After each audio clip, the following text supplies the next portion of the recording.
तो स्वागत है आपका संडे विद सुपर बैटल के और एक एपिसोड में। और ये रहे आज के क्वेश्चंस। तो अब शुरू करते हैं। First question, doctor strange versus vision.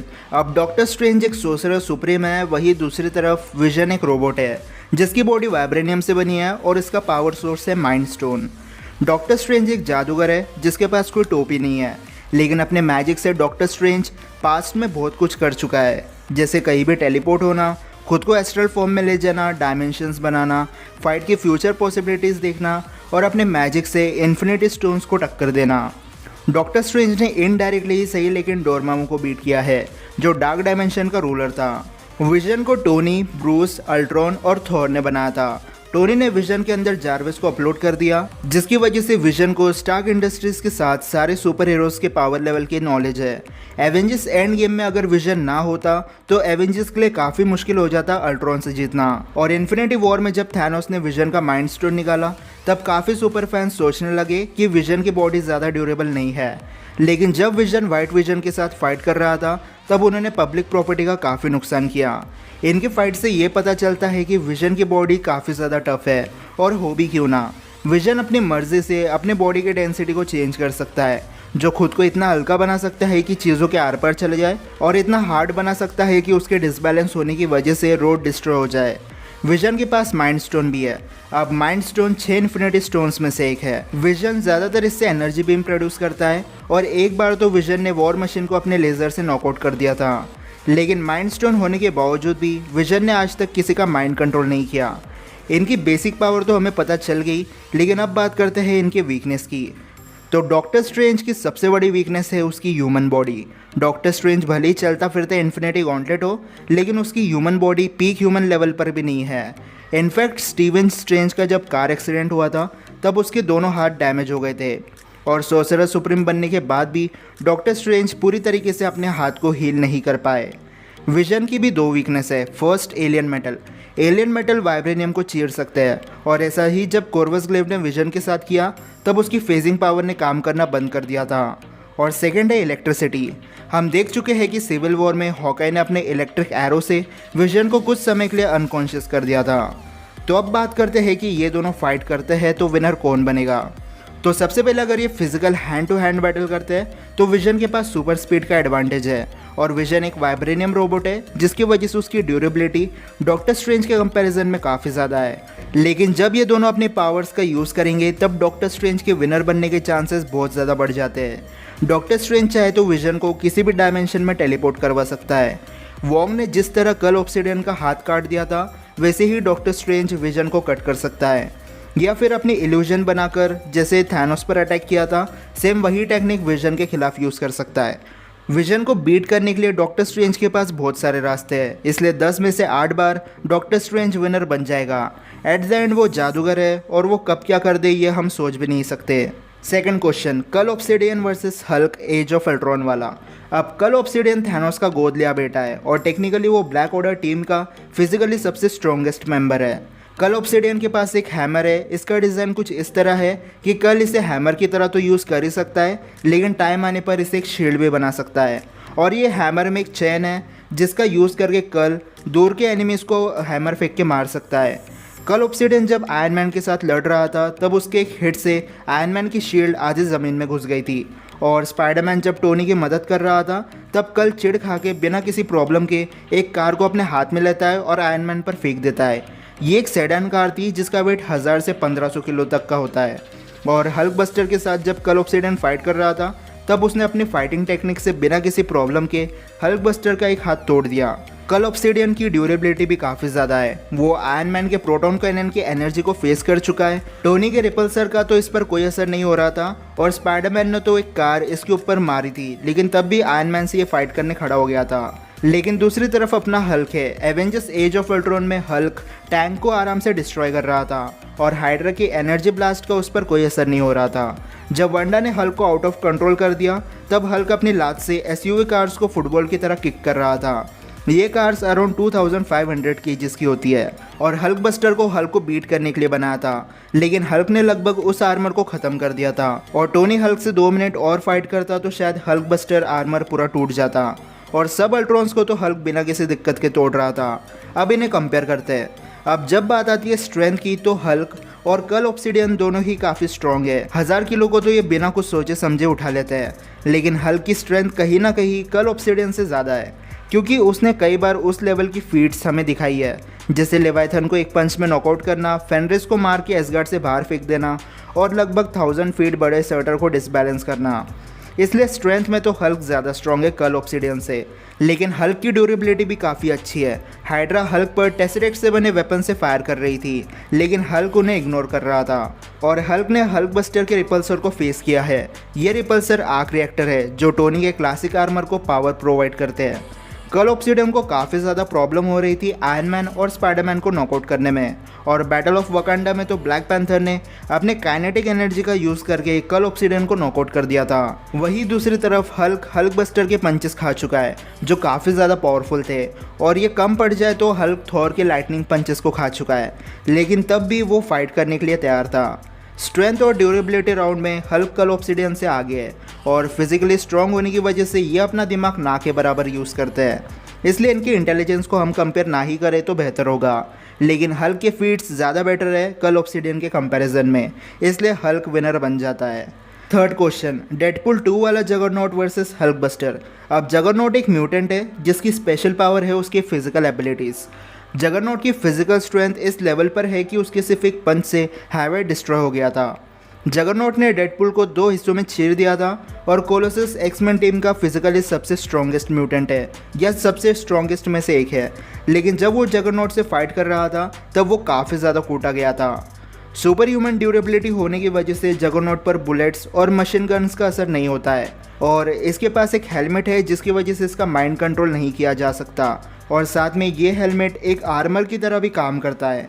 लेकिन हल्क बस्टर एक ऐसा आर्मर है जो हल्क को बीट करने के लिए बनाया था।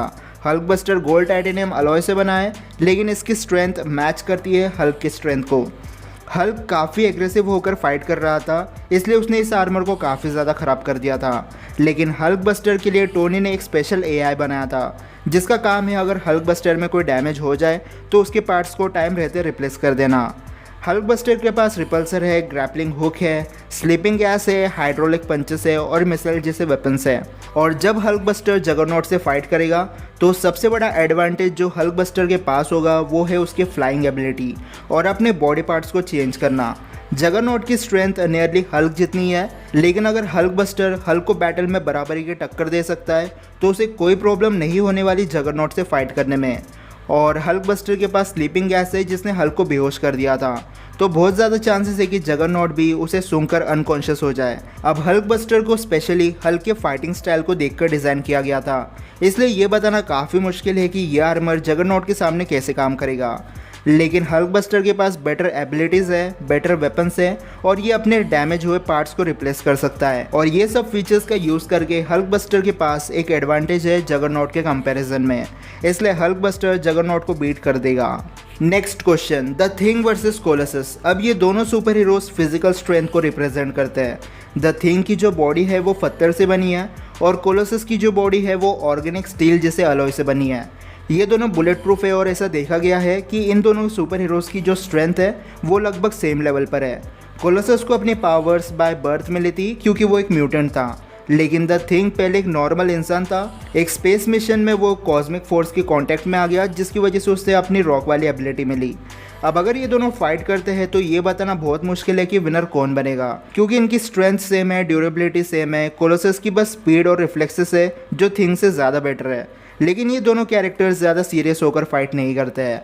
ये दोनों अपनी टीम के लिए एक बैकअप की तरह काम करते हैं और यही रीज़न है जिसकी वजह से इनकी पावर्स को ठीक से कभी डिस्कवर नहीं किया गया। दोनों ने अभी तक कुछ एक्स्ट्राऑर्डिनरी काम नहीं किया है। कॉमिक्स में ऐसा कहा जाता है कि ये दोनों हल्क के बराबर है। कुछ हद तक ये बात सही है, लेकिन हल्क जितना गुस्सा होता है उतना ही पावरफुल बन जाता है और फाइट के कुछ समय बाद ये दोनों हल्क के पावर लेवल के आसपास भी नहीं होते हैं। इसलिए अगर बात करें कंक्लूजन की तो इनकी बैटल टाई हो जाएगी, क्योंकि ये दोनों ने कुछ एक्स्ट्राऑर्डिनरी काम नहीं किया है आज तक मूवीज़ और कॉमिक्स में भी, और इनकी स्ट्रेंथ और ड्यूरेबिलिटी भी लगभग सेम है, इसलिए इनके रिजल्ट हमें टाई करने पड़ेंगे। Next question, Wanda versus captain Marvel. अब इन दोनों फीमेल सुपर हीरोज को अपनी पावर्स इन्फिनिटी स्टोन से मिली है। बस फ़र्क इतना है कि वांडा को अपनी पावर्स माइंड स्टोन से मिली थी और कैप्टन मार्वल को अपनी पावर्स टेसरेक्ट से। माइंड स्टोन ने वंडा को टेलीकिनेसिस और टेलीपैथिक एबिलिटीज़ दी। मतलब वंडा बिना टच किए हैवी से हैवी चीज़ों को मूव कर सकती है और वो चाहे तो अपने एनिमी का माइंड कंट्रोल कर सकती है। वंडा ने तो एंड गेम में थैनोस को लगभग जान से मार दिया था और अब तो वंडा स्कारलेट विच बन चुकी है। अभी वो डार्क होल्ड बुक पढ़ रही है। ये बुक किसी भी विच को एक सोर्सरर सुप्रीम या उससे ज़्यादा पावरफुल बना देती है और अगर इस बुक को पढ़ने के बाद स्कारलेट विच अपनी पावर्स का गलत इस्तेमाल करे तो उसके ड्रॉबैक्स मल्टीवर्स में देखने मिलेंगे। दूसरी तरफ कैप्टन मार्वल को टेसरेक्ट ने लाइट स्पीड से ट्रैवल करने की और एनर्जी बीम प्रोड्यूस करने की पावर दी। कैप्टन मार्वल की फिजिकल एबिलिटी भी थोड़ी इंक्रीज हो गई, इतनी कि ह्यूमन बॉडी होने के बाद भी पावर स्टोन के अटैक्स को झेल सकती है। कैप्टन मार्वल थैनोस की सेंचुरी 2 शिप को डिस्ट्रॉय कर चुकी है और इसे हैंड टू हैंड बैटल करने की ट्रेनिंग मिली है। अब ये दोनों फाइट करते हैं तो कैप्टन मार्वल की ड्यूरेबिलिटी और बैटल एक्सपीरियंस उसके लिए एक एडवांटेज बन जाएगा। लेकिन अगेन स्कारलेट विच की पावर अब सिर्फ टेलीकिनेसिस तक नहीं है, वो अब रियलिटी को अपनी मर्जी से चेंज कर सकती है। उसने अपने विल पर वाइब्रेनियम बना दिया था, वही वाइब्रेनियम जिसे वकांडियंस अपने बच्चों से ज़्यादा संभाल कर रखते हैं। वंडा अपनी मर्जी से कोई भी टाइमलाइन बना सकती है। वंडा अब इस लेवल की पावर होल्ड करती है कि सिर्फ एंशिएंट वन और डॉक्टर स्ट्रेंज जैसे सोर्सरर्स ही उसे बराबरी की टक्कर दे सकते हैं। कैप्टन मार्वल पावरफुल है, लेकिन ये बंदी एक रियलिटी मैनिपुलेटर से कैसे फाइट करेगी। एक रियलिटी वार पर सुपर हीरो को किसी भी स्ट्रेंथ बेस्ड सुपर हीरो से ज़्यादा पावरफुल समझा जाता है और सेम केस यहाँ पर है। ये दोनों एक दूसरे को बीट कर सकती है, लेकिन वंडा की टेलीकिनेसिस, माइंड कंट्रोलिंग पावर्स और रियलिटी को चेंज करने की एबिलिटी उसे कैप्टन मार्वल से ज़्यादा पावरफुल बना देती है। इसलिए अगर ये बैटल करते हैं तो 10 में से 7 बार वंडा विनर बन जाएगी। Next, Ultron versus destroyer. अब अल्ट्रॉन और डिस्ट्रॉयर दोनों आर्टिफिशियल रोबोट्स हैं। अल्ट्रॉन को टोनी ने बनाया था कि वो प्लैनेट अर्थ को एलियन इन्वेजन से प्रोटेक्ट कर पाए और डिस्ट्रॉयर को ओडिन ने ड्रॉफ से कहकर बनवाया था, क्योंकि जब ओडिन अपने ओडिन स्लेप में होता है तब कोई तो होना चाहिए उसे प्रोटेक्ट करने के लिए। अल्ट्रॉन एक पीस प्रोग्राम था, लेकिन जब वो बन रहा था तब उसे पता चला कि इंसान ही सबसे बड़ा खतरा है। इंसानों के बीच मिसअंडरस्टैंडिंग होती है जिसकी वजह से वॉर हो जाते हैं और नुकसान सबका होता है। इसलिए अल्ट्रॉन का फर्स्ट मिशन ही यही था कि ह्यूमन का एग्जिस्टेंस ख़त्म कर देना। अल्ट्रॉन ने टाइम के साथ अपनी बॉडी को भी काफ़ी ज़्यादा अपग्रेड किया। अल्ट्रॉन ने कैप्टन अमेरिका से फाइट की, आयरन मैन से लड़ाई की और फाइनल बैटल में अल्ट्रॉन अपनी आर्मी लेकर आ गया। लेकिन अब अल्ट्रॉन ने अपने बॉडी को वाइब्रेनियम से बनाया था, जिसे मेल्ट करने के लिए थॉर की लाइटनिंग, विजन के माइंड स्टोन की एनर्जी और आयरन मैन के रिपल्सर को कंबाइन होना पड़ा था। वैसे अल्ट्रॉन के पास खुद का दिमाग है, इसलिए वो अपनी मर्जी से अपने डिसीजन ले सकता है, लेकिन डिस्ट्रॉयर के साथ ऐसा कोई सीन नहीं है। डिस्ट्रॉयर एक मैजिकल आर्मर है जिसके अंदर कोई वायर्स या सर्किट बोर्ड्स नहीं है। डिस्ट्रॉयर की बॉडी ओरो मेटल से बनी है, जो टेक्निकली एमसीयू का सबसे हार्ड मेटल है। डिस्ट्रॉयर को सिर्फ एसगार्ड का किंग कंट्रोल कर सकता है और इसके मुंह से जो रेज निकलती है वो सेम वही बीम्स है जो ओडिन अपने स्पीयर गंगनीर से फायर किया करता था। डिस्ट्रॉयर ने बड़ी आसानी से फ्रोस्ट जायंट की जान ले ली थी और सिर्फ कुछ मिनट्स में उसने आधे शहर को डिस्ट्रॉय कर दिया। वॉरियर्स 3 एसगार्ड के सबसे पावरफुल फाइटर्स थे, लेकिन वो भी डिस्ट्रॉयर के हाथों पहले गए। अब बात करते हैं कि इन दोनों में विनर कौन बनेगा। तो अल्ट्रॉन डिस्ट्रॉयर से ज़्यादा इंटेलिजेंट है, क्योंकि वो एक प्रोग्राम है और इंटरनेट से कनेक्टेड होने की वजह से उसे दुनिया भर की नॉलेज है। लेकिन डिस्ट्रॉयर का जो आर्मर है वो ओरो मेटल से बना है। वाइब्रेनियम से ज़्यादा ओरो मेटल हार्ड होता है और ओडिन फोर्स ना तो भी आयरन मैन, विजन और थॉर के कंबाइन अटैक से ज़्यादा पावरफुल है। विजन के माइंड स्टोन की एनर्जी भी ज़्यादा पावरफुल नहीं है, इवन कोर्वस ग्लेव ने उसे डिफ्लेक्ट कर दिया था। लेकिन डिस्ट्रॉयर जो ओडिन फोर्स चैनलाइज करता है उसे अल्ट्रॉन की वाइब्रेनियम बॉडी डैमेज हो जाएगी। और डिस्ट्रॉयर एक एसगार्डियन रोबोट है, इसलिए वो हर एंगल से पावरफुल है अल्ट्रॉन से। अल्ट्रॉन के अंदर मशीन्स, सर्किट्स और वायर्स है, जबकि डिस्ट्रॉयर में बस एनर्जी है। तो अल्ट्रॉन एक ऐसे रोबोट को कैसे बीट करेगा जो एनर्जी पे काम करता है और उसकी बॉडी ओरो मेटल से बनी हो। ना तो अल्ट्रॉन डिस्ट्रॉयर को ख़राब कर सकता है और ना ही डीएक्टिवेट कर सकता है। इसलिए अल्ट्रॉन और डिस्ट्रॉयर में डिस्ट्रॉयर एक पावरफुल रोबोट है। Next, infinity war Thor with Stormbreaker versus captain Marvel. अब थॉर एक एसगार्डियन है और कैप्टन मार्वल क्री हाइब्रिड ह्यूमन, लेकिन थॉर की जो स्ट्रेंथ और ड्यूरेबिलिटी लेवल है वो कैप्टन मार्वल से बहुत ऊपर है। कैप्टन मार्वल ने आज तक ना तो न्यूट्रॉन स्टार की फोर्स को अपने बॉडी से पास किया और ना ही रियलिटी स्टोन के पावर को होल्ड करने वाले मेलिकेट से फाइट की। थॉर और कैप्टन मार्वल ने पावर स्टोन की एनर्जी को फेस किया था, लेकिन जब थैनोस ने कैप्टन मार्वल पर पावर स्टोन का यूज़ किया वो 1 सेकंड के लिए भी नहीं था। वहीं दूसरी तरफ थॉर 18 सेकंड के लिए पावर स्टोन की एनर्जी को फेस कर चुका है और उसके बाद भी सिर्फ 4 सेकंड के अंदर खुद को हील कर दिया। कैप्टन मार्वल ने एलियन शिप्स को डिस्ट्रॉय किया है, लेकिन सेम काम थॉर भी कर चुका है। Captain Marvel speed of sound के बैरियर को तोड़ सकती है जो थॉर भी कर सकता है। इवन अब थॉर के पास स्टॉर्म ब्रेकर है जो एंटायर प्लैनेट को डिस्ट्रॉय कर सकता है। थैनोस जिसके पास 6 इन्फिनिटी स्टोन्स थे वो भी थॉर के सामने लगभग हार गया था। तो कैप्टन मार्वल के पास तो बस अपने फोटोन ब्लास्ट है, वो थॉर के लाइटनिंग पावर और स्टॉर्म ब्रेकर के सामने कैसे जीत पाएगी। तो अगर बात करें कंक्लूजन की तो थॉर कैप्टन मार्वल से ज़्यादा पावरफुल सुपर विलन के साथ फाइट करके उन्हें बीट कर चुका है। और थॉर के पास एसगार्ड का सबसे पावरफुल वेपन है जो डायरेक्टली और इनडायरेक्टली थॉर को कैप्टन मार्वल से ज़्यादा पावरफुल बना देता है। तो हाँ, थॉर कैप्टन मार्वल से ज़्यादा पावरफुल है। 8th क्वेश्चन को हम इस हफ्ते अलग से कवर करेंगे क्योंकि अगर ये टॉपिक हमने अभी कवर कर लिया तो बस ये आधे घंटे की इंग्लिश पिक्चर बन जाएगी। अब बढ़ते हैं लास्ट क्वेश्चन पर, मेरा फेवरेट मार्वल सुपर हीरो कौन है और क्यों। तो मेरा फेवरेट मार्वल सुपर हीरो वैसे दो है, एक आयरन मैन, दूसरा थॉर। आयरन मैन मुझे बचपन से पसंद है क्योंकि 2008 में नेट का ज़माना नहीं हुआ करता था, तब लोग डीवीडी लेकर इंग्लिश मूवी देखा करते थे और मेरे पास डीवीडी प्लेयर तो था नहीं और टीवी पर इंग्लिश चैनल का सब्सक्रिप्शन भी नहीं हुआ करता था। लेकिन दूसरे चैनल पर आयरन मैन की मूवीज़ के ट्रेलर लगते थे तो वो देखकर मेरा डिज़ायर और बढ़ने लगा आयरन मैन के लिए। और 2018 में यूटीवी एक्शन, HBO जैसे चैनल पर आयरन मैन की मूवीज़ बहुत लग रही थी। मैंने देखना शुरू किया और मुझे अच्छी खासी नॉलेज हो गई थी आयरन मैन के बारे में। तो मैंने सोचा चलो अब यूट्यूब पर शेयर करना शुरू कर देते हैं और मैंने वैसा करना स्टार्ट किया।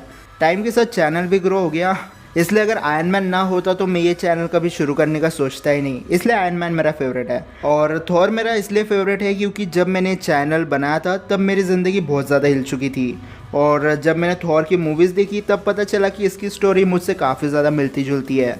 लॉन्ग स्टोरी शॉर्ट, थॉर की लाइफ से मैं काफ़ी ज़्यादा कनेक्ट कर पाता हूँ और आयरन मैन की वजह से सुपर बैटल शुरू हुआ था, इसलिए ये दोनों मुझे पसंद है। तो ये थी आज की संडे विद सुपर बैटल। अब आई होप आपको आज की वीडियो पसंद आई होगी। अब अगर आपके पास ऐसे कोई क्वेश्चंस हो तो कमेंट्स में ज़रूर बताना और अगर आपको वीडियो पसंद आई होगी तो इस वीडियो को लाइक और शेयर करना बिल्कुल मत भूलना।